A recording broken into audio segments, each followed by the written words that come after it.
असा अंडा मसाला एकदा बनवाल ना तर नेहमीच बनवून खाल। यासाठी 4 अंडी फोडून घ्यायची आहे, त्यामध्ये मीठसुद्धा घालायचं आणि मिक्स करून चांगलं फेटून घ्यायचं। कांदा बारीक चिरलेला तेलामध्ये परतून घ्यायचा, आलं लसूण हिरवी मिरचीची पेस्ट घालायची, घरगुती मसाले घालायचे, 2 टोमॅटोची पेस्ट घालायची, मिक्स करून घ्यायचं। गरजेनुसार पाणी मीठ घालायचं आहे।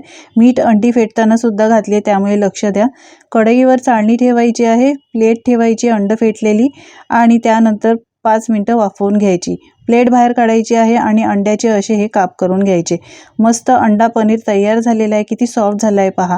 ग्रेव्ही सुद्धा आपली शिजून तयार होते। पुन्हा थोडी गरम करून घ्यायची, पाणी घालायचं गरजेनुसार, गरम मसाला घालायचा आणि अंडी जी आपण कट करून ठेवली होती चौकोनी आकारात ती घालायची आहे, मिक्स करून घ्यायचं।